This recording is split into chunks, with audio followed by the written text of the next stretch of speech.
Episode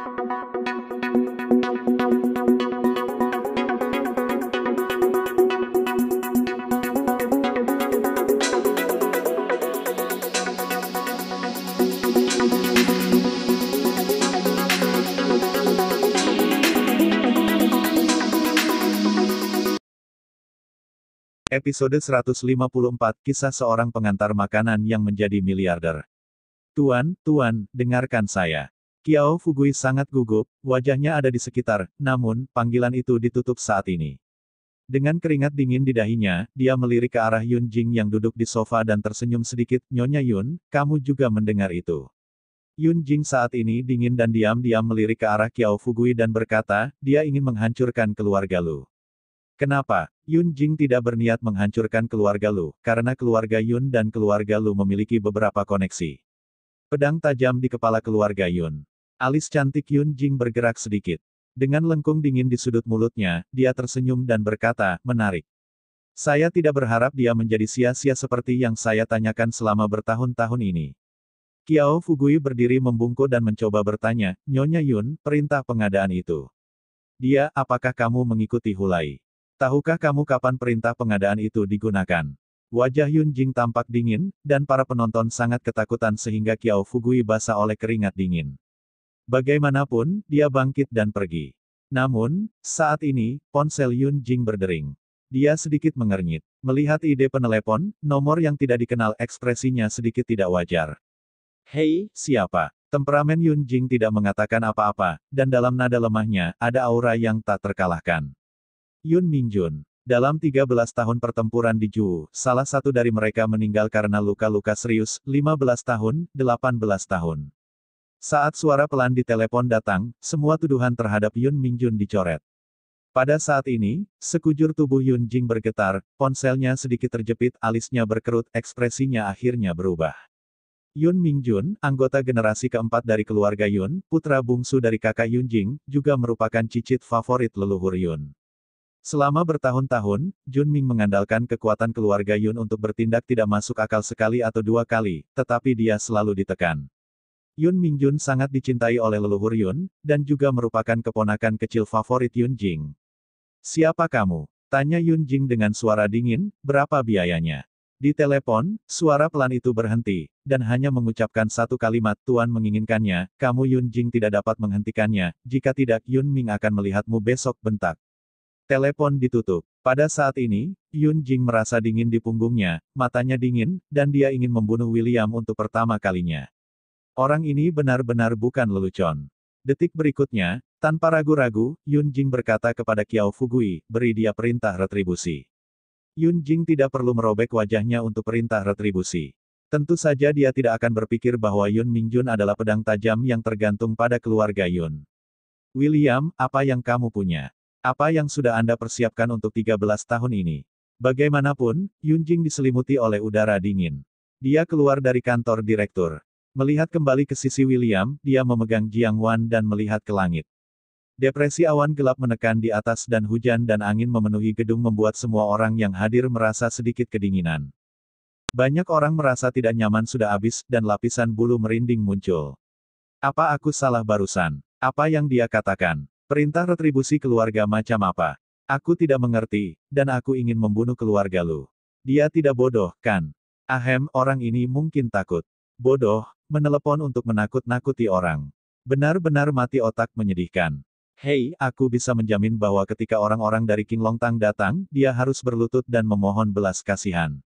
Kurasa omong kosong itu akan dipukul habis. Pada saat ini, semua orang di kerumunan sedang berbicara, dengan berbagai ekspresi, penghinaan, penyesalan, kebencian, dan belas kasihan. Pada saat ini, kerumunan berteriak, ayo. Lu Qingshan ada di sini.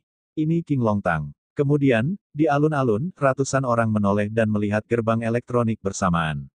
Semua orang menunggu dengan nafas tertahan. Pintu elektronik terbuka, dan konvoi perlahan masuk dari pintu. Di garis depan adalah Big Ben hitam. Kemudian datanglah sang master, Rolls-Royce Silver Cham, patung ikonik, yang menunjukkan identitas dan status yang sangat mewah. Versi custom dari Rolls-Royce Silver Cham bernilai 1 miliar. Stylingnya sangat simbolis, dan itu hanyalah penampilan dari mobil ini. Semua orang tahu bahwa status orang-orang yang duduk di dalamnya pasti tidak remeh. Ini hanyalah brankas seluler. Di belakang ada lebih dari 10 pengawal mobil mewah, Cayenne, Maserati, Audi R8, Land Rover, Maybach, semua mobil mewah terbaik. Ini terlalu mengejutkan. Hanya penampilan ini yang lebih dari 1 miliar. Dan aliran cahaya dari Rolls-Royce hanya memantulkan langit yang redup, terlihat marah dan menakjubkan. Brengsek, Rolls-Royce Silver Champ, Maybach, semua mobil mewah sialan. Keren. Apakah ini King Long Tang? Zheng Tai tidak ada bandingannya dengan yang lain, ini bosnya. Sudah berakhir, anak ini benar-benar dihapuskan hari ini. Dia memprovokasi King Long Tang. Tunggu sampai jenazahnya dikumpulkan. Satu sisi dari seluruh alun-alun itu penuh dengan mobil mewah. Kemudian, pintu terbuka satu demi satu. Lusinan pria berjas hitam keluar dari mobil dengan dingin, semuanya berdiri dengan hormat di belakang bagian depan mantra perak Rolls-Royce, menunggu pemiliknya.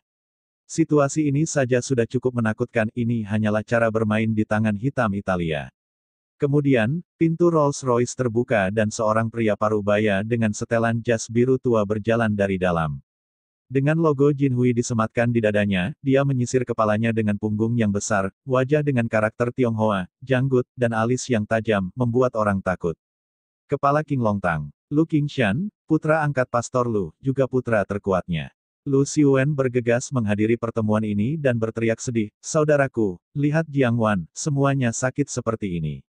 Xiuwen, jangan khawatir, karena aku di sini, aku pasti akan memuaskanmu, orang-orang yang menyinggung keluarga Lu saya semuanya ada di Zhenjiang. Lu Qingshan menyentuh kepala Lu Xiuwen, tampak manja, kemudian mengambil langkahnya, dia berjalan dengan dingin menuju William di tengah alun-alun, dan Jiang Wan yang ada di pelukan William. Kemudian, puluhan preman di belakang Lu Qingshan langsung mengepung Wikiam, tidak meninggalkan celah.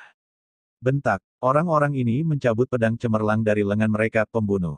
Orang-orang di sekitar sudah bubar ketakutan dan mundur beberapa meter. Aura pembunuh dalam kelompok orang ini terlalu kuat. LV Qingshan memandang William di depannya, dengan seringai mencibir di sudut mulutnya. Dia melirik arlojinya dan berkata, "Kamu punya waktu 5 menit lagi. Beritahu keluargamu tentang kata-kata terakhirmu. Hirup udara yang harum ini akan menjadi 5 menit yang paling nyaman bagimu di dunia ini, karena dalam 5 menit, saudara-saudaraku akan memotong dagingmu sepotong demi sepotong." Lu Qingshan penuh dengan kesombongan, pembunuh dingin di matanya tidak aktif, dia sekarang melakukan pertunjukannya sendiri dengan seorang penari di atas panggung. Tentu saja, jika kamu tidak ingin mati, kamu juga dapat memilih untuk berlutut dan, seperti anjing, ke adikku dan memohon maaf padanya. Selama dia bersedia memaafkanmu, aku hanya akan mengikis anggota tubuhmu. Tidak mungkin. Aku tidak memaafkan. Aku ingin dia mati dengan wanita jalang itu. Lu Xiuwen akan datang sekarang, dengan gigi tajam dan mulut tajam, menatap William dengan kejam. Dia ingin William mati, dan disiksa sampai mati sambil memohon belas kasihan. Lu Qingshan menggelengkan kepalanya dan berkata, "Maka tidak ada pilihan, saudara, kamu tidak boleh bermain atau memprovokasi keluarga Lu. Di kehidupan selanjutnya, cobalah untuk mendapatkan bayi yang baik." William dengan tenang sedikit mengangkat kepalanya dan melihat kedua orang ini, ekspresi mereka dingin dan sudut mulut mereka sedikit bergerak. "Hehe, takut." Lu Xiuwen akan menjadi sangat sombong dan bersemangat. Senyuman di seluruh wajah hampir berubah, dan dia berkata, "Bukankah kamu baru saja menelepon? Bagaimana dengan orang-orang, siapa yang kamu telepon?" Dengan Lu Qingshan melambai puluhan preman. Sambil memegang pisau tajam, dia berjalan menuju William. Sikat. Salah satu dari mereka mengarahkan Bai Hua di tangannya, pisau tajam itu jatuh, dan dia akan menghancurkan bahu William. Pada saat ini, tiba-tiba, gemuruh. Suara keras, seperti gelombang gandum, menyapu pabrik farmasi ini. Semua orang kaget, semua tercengang. Lihat ke atas dan lihat ke arah gerbang pabrik farmasi. Semua orang tercengang. 4 pipa baja berlubang kamuflase hijau besar telah menembus dari luar halaman. Yang terjadi selanjutnya adalah tembok halaman runtuh. Adegan yang tercetak di depan semua orang ini jelas merupakan mimpi buruk yang tidak akan pernah mereka singkirkan dalam hidup mereka. Terlalu menakutkan, terlalu menakutkan, terlalu mengejutkan. 4 tank tempur langsung menabrak dinding, membuat suara gemuruh, dan bergegas ke pabrik farmasi dengan asap dan debu. Cepat-cepat, ini seperti tidak memasuki siapapun. Semua orang berteriak dan meledak. Dan keempat tank tempur ini tiba-tiba berhenti kurang dari 1 meter dari William. 4 barel raksasa, klik untuk menyesuaikan sudut. Dua kepala ditujukan ke Lu Qingshan, satu ke kepala Lu Xiwen, dan yang lainnya ke kepala Hu Jingrun. Bersambung.